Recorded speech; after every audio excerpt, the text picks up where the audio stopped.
I'm not in it. Okay, let me just clarify. Oh, I thought that's where we were going. No, I'm not in it. But there were some very cool connections with the Wisconsin Broadcasters Association Hall of Fame. It's at the Hilton Hotel in downtown Milwaukee. It's kind of down this one hallway. It's pretty wild to see. So I'm going to show you some photos of what we got to experience there because it's kind of cool. So this is just kind of the entrance. Here, there are plaques up from people that are in it. This, Mike Sullivan, this is a very young picture of him, but this was the radio sports broadcaster that I got to get my chops under. This was the guy that gave me a chance in play-by-play broadcast sports radio. And Mike is in the Hall of Fame.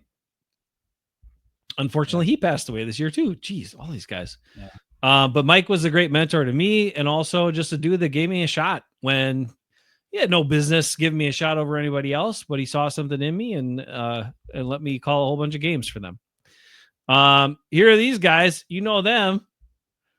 This was a photo that we found another person that we're both connected to. Ben, I don't know if you I'll let you explain this one. John Hoffland, also in the Wisconsin Broadcasters Association Hall of Fame.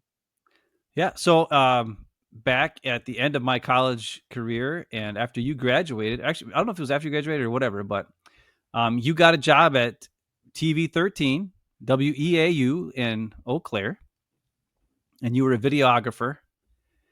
And then, but I think it was like a part-time, like summer gig or something, and they needed another guy. And then you convinced them to hire me, even though I had no experience doing it at all. But I did take visual communications twice, just because I got a C the first time because I didn't show up half the time. And then the second time I got an A because I actually showed up every day.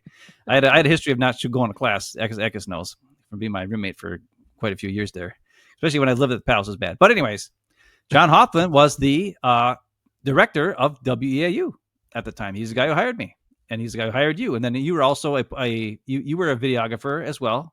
And then you were also a broadcast guy. You did the sports on the weekends every now and again when they needed a guy to do it because you were a graduate with a degree in broadcast journalism.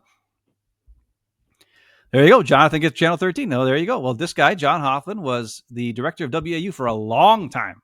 Yeah.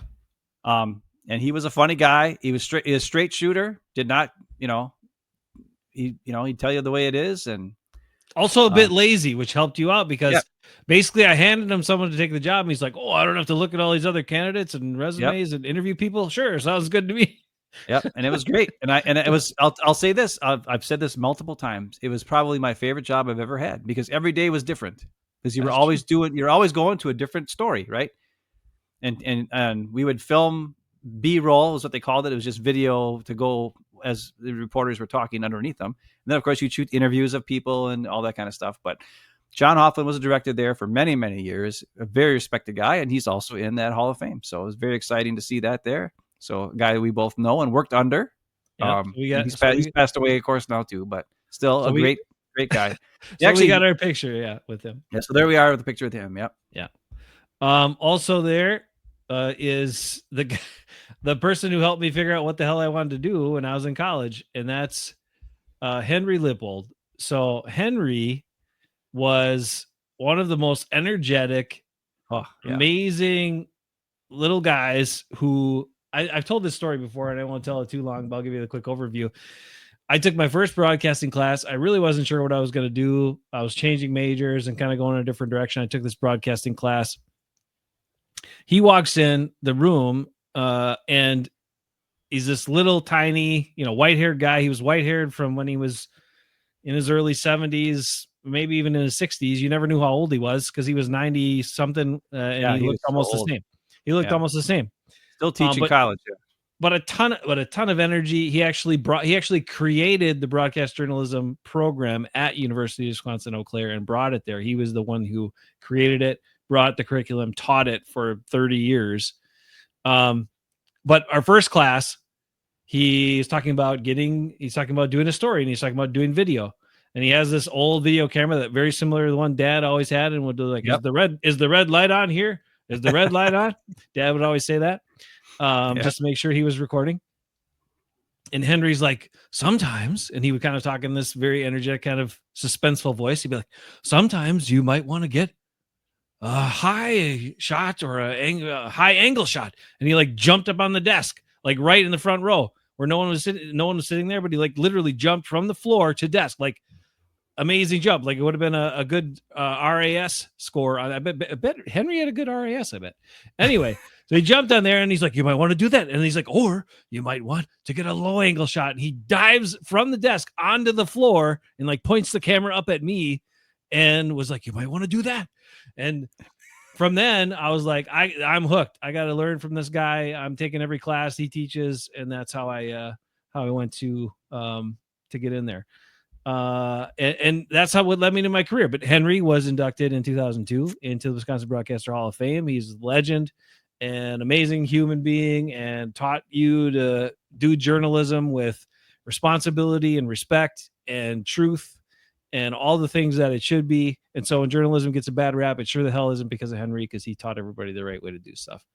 Yeah, and I was a advertising minor, so I actually had, as an advertising minor, you actually had to take some journalism classes because it was part of the curriculum, and so I had Henry for a couple classes too, and he was a ball of fire. He was probably you could see from our faces if I like, he was just an exciting, awesome guy. Like it's times when you have a professor like that, right, that really can turn you're into guide you into what you wanted to do. And it was probably a lot had to do with because of his energy and his leadership and it's a great example of awesome leadership, right? Is what Henry Lippold was.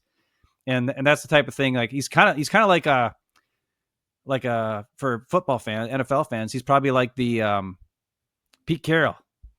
You know, he's like a Pete Carroll kind of guy, where he's in his 70s, but he had the energy of a guy in his 30s or 20s, right? He's just always going crazy and like getting excited, and it made you excited. So yeah, it was really exciting, cool to see all those guys respected, and all the people that impacted us when we were doing the journalism thing, or in college doing the journalism thing, and just a little piece of Wisconsin history, and super excited. Yeah, it was awesome. So that's in downtown Milwaukee. I do have one more with a couple of ones. There's one in here for Sarah too, so I gotta show it. Sarah would like this one. So we got a couple more that were up there. You had Henry, you had Bob Uecker, of course. You figured he was in there. The Uke in there. The Rock, Larry McCarron's also in there more recently as well. And then there's John, and then one for Sarah, Chuck Ramsey. Yeah, Dad and Sarah will know. Anybody in the Green Bay area would know Chuck Ramsey, legendary broadcaster up in God, I think he spent almost all his time in Green Bay on Channel 2. So awesome stuff. Well, anyway, that's what we close with tonight. You get a little bit of Wisconsin broadcasting history, some legends, and I guess I was pretty damn fortunate to learn from people who were that good at their craft and meant that much to Wisconsin broadcasting. So appreciate all of them and everything. It just goes to show that we're not just a couple of idiots. We actually did take classes with people who were actually great journalists. I know it's probably hard to believe from watching our shows, but at least Jason has professionalism. But he had more. He also had Mike Sullivan, who was more important to him than, I knew John, and I had classes with Henry, but you were more involved with all the three of those guys, of course.